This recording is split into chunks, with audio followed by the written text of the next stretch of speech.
This is your old self. The thoughts you repeat, the emotions you relive, the memories you hold on to, even when they don't serve you anymore. It is the weight you carry day after day, and most of the time it is not even visible. It is in the sigh you breathe out every morning, in the heaviness in your chest, and the quiet voice in your head that tells you not to expect too much. It is in the cycles you promised yourself you would break, yet somehow find yourself repeating. Your old self lives in your nervous system, in your habits, and the split-second decisions you barely notice making. It is not simply the past, it is an entire frequency, like a song that never stops playing, while the life you dream of waits in silence. What most people don't realize is that you cannot step into the future while clinging to the energy of the past. You can visualize, you can script, you can dream, but if you keep embodying the same emotions, the same patterns, and the same identity you've always had, reality will only give you more of the same. The work, then, is not about building a brand new self, but about releasing the old one. The self you have been loyal to was not created consciously. It was crafted by pain. It was a mask put on during rejection, during failure, during heartbreak. You learned to survive, and that survival self became so familiar you forgot it was only a mask. It became comfortable, and comfort has a way of disguising itself as truth. But the voice that whispers telling you it is too risky, too late, or too unrealistic, is not your soul. It is the echo of the old self. The truth is, safety is not your destiny. Stagnation is not your calling. That self was meant to keep you alive, not to help you rise. And if you want to step into the life you've glimpsed in your highest vision, you cannot carry the old survival identity into that new frequency. This is where the loop begins. Most people repeat their days without realizing it. They wake up with the same thoughts, feel the same emotions, remember the same stories, and embody the same self they've always been. That cycle keeps the same reality playing over and over again. You are not cursed. You are not blocked. You are simply coherent with your past identity. The universe is not punishing you. It is responding with perfect loyalty to the energy you bring to it. You are the tuning fork. Your life mirrors your frequency, not your desires. This is why so many people feel stuck even after doing all the so-called right things. They speak affirmations. They write down visions. They say the words, but their emotional home is still the old self. The work is not to become someone new. It is to let go of everything you are not, so that the true version of you can finally surface. When you wake up, your conscious mind may want something different, but your body has already chosen otherwise. Long before you have your first thought, your subconscious is already pulling you back into the old program. Your body remembers who you've been, not in words but in chemistry. Your emotions hardwire into neurochemical patterns, and your behaviors become automatic responses. Over time, you stop truly responding to life as it is, and instead you replay the past on autopilot. The present moment no longer feels alive. It feels like déjà vu, because it is. Dr. Joe Dispenza explains that by the age of 35, 95% of who you are is a set of memorized behaviors, reactions, habits, and beliefs. That means that the majority of who you call me isn't even you. It's programming, it's conditioning, it's the old self still running the show. The moment you change your perception, everything begins to shift. Bruce Lipton teaches that perception alone can rewrite the chemistry of the body, which means your biology is not fixed. It responds to who you believe you are. But this is also why change feels so hard. You are not only trying to shift your thoughts, you are working against the emotional addiction your body has developed toward being that version of you. If you've been wired for disappointment, you will unconsciously expect it. If you've been conditioned to feel unworthy, your system will look for proof of it. This is not because you are broken, but because somewhere long ago, your body decided that pain was familiar. And once something is familiar, it feels safe, even if it hurts. This is the hidden prison, not the outer world, but the internal identity you are afraid to let go of, even when it has stolen your joy. Think about the emotions you feel most often: regret, shame, doubt, anger, insecurity. What if these emotions are not random? What if they are rehearsed? Each time you feel them, your body strengthens the addiction to them. They become your emotional home. And that home has an energy. That energy is like a signal being broadcast out into the field 24 hours a day. The quantum field is not listening to your words or your vision boards. It is responding to your emotional frequency. You can say you want love, but if you are broadcasting unworthiness, you will repel it. You can visualize abundance, but if fear is your emotional home, you will block opportunities. The truth is, healing is not just about your mind. It is about your vibration, your body, your very cells. Until you shift your emotional broadcast, your reality will not shift. The first step toward breaking this loop is awareness.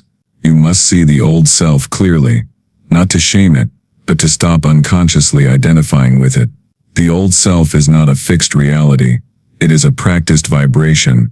When you have rehearsed so often it feels permanent. But the moment you step into the role of observer, something changes. When you watch the pattern instead of merging with it, you separate yourself from it. You are no longer the thought. You are the one observing the thought. In quantum terms, this is everything. The observer collapses the wave. The moment you become aware, you begin to shift. The moment you recognize your old self as a pattern, you stop being that pattern. That awareness is the first crack of light in a new reality. And here's where the power lies. Reality does not shift because you ask it to. It shifts because of who you are, while you observe it. This is why manifestation cannot be reduced to words. The field responds only to coherence. When your heart, your mind, your emotions, and your actions are aligned, that is vibrational coherence. The energetic yes, the universe has been waiting for. It is not a journal entry, or a mantra whispered once. It is an embodied state of being. The field does not respond to what you want. It responds to who you are. Every thought you think sends out an electrical signal. Every emotion you feel radiates magnetically. Together they create a vibrational broadcast that acts like a radio signal. That signal does not transmit your goals. It transmits your identity. You cannot trick the field with words. It reads the truth of your nervous system. If you are broadcasting fear, lack, or unworthiness, that is the reality that will mirror back. If you shift into gratitude, trust, and wholeness, then reality reorganizes to reflect that. The question is not what do you want, but who are you being, and what frequency are you transmitting right now? When you try to manifest from the identity of who you are now, it feels like pushing a boulder uphill. You are using the lens of the old self to reach for a timeline that belongs to someone else entirely. The future you, the one living your dreams, doesn't just think differently. They are different. They move differently. They breathe differently. They walk into a room and radiate differently. They do not chase. They embody. They do not hope. They live. This is why manifestation without identity work always collapses. You cannot build the future on the foundation of an outdated self. The real question you must ask is this: who do I need to become to be a vibrational match for what I desire?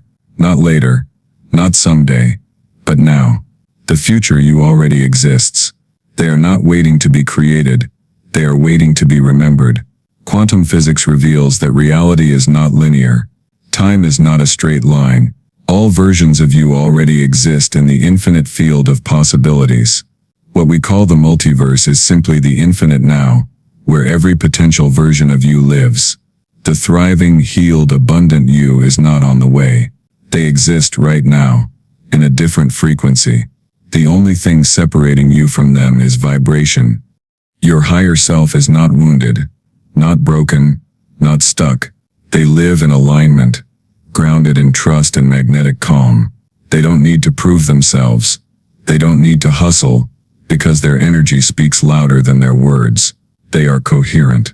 They have let go of the old self. They no longer replay the stories of rejection, or cling to the fears of abandonment. They vibrate from a place of enoughness, and reality bends to that. This is not because the universe rewards worthiness, but because it responds to resonance. Resonance is not begged for, it is embodied. Now imagine walking into a room and meeting this version of you. They are not a stranger. They are familiar. They have always been you. Look at how they carry themselves. The light in their eyes, the ease in their movements. They are free. And if you ask them what they had to let go of to become who they are now, the answer will always be the same. They let go of the old story. They released the weight of the identity built on fear, and chose the truth of who they really are. Becoming the new self is not about adding more. It is about peeling away what was never really you. And then comes the moment where everything shifts.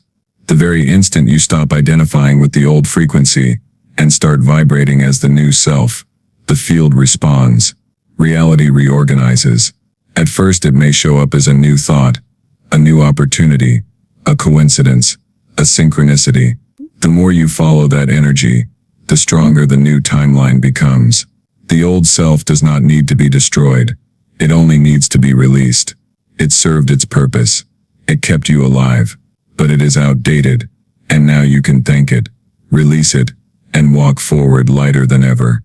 The first step in this transformation is naming the old self. You cannot release what you have not recognized. Give that identity a name. It could be the doubter, the worrier, the one who settles, or whatever label captures who you have been. Speak to it with gratitude. It kept you alive. It carried you this far, but it cannot walk into the next chapter with you. Then perform the ritual of release. Visualize yourself carrying that old identity like a heavy backpack. See yourself finally setting it down. Picture walking away free, no longer bound by its weight. Now embody the new self. Stand, breathe, move as the version of you who already lives in alignment with the life you want. Feel the difference in your posture, in your voice, and your very energy. Anchor this embodiment with a declaration. Speak not mechanically, but with presence. Say to yourself, I no longer collapse the past. I tune into who I truly am. Let every cell in your body hear it. Let the field hear it. Let this declaration cut through the old signal and stabilize the new one. And then the practice begins, because the old self will try to return, not to sabotage you, but to be witnessed, to be reminded that it no longer has power. Each time you choose differently, you strengthen the vibration of the new self. Every morning ask yourself, which version of me will collapse reality today? Choose consciously, lovingly, powerfully. The real work is not in theory, but in life. When an old emotion rises, you will recognize it as residue. When fear whispers, you will breathe deeper. When doubt tries to speak, you will respond with presence. And every time you do, the signal shifts further, and reality bends more deeply in your favor.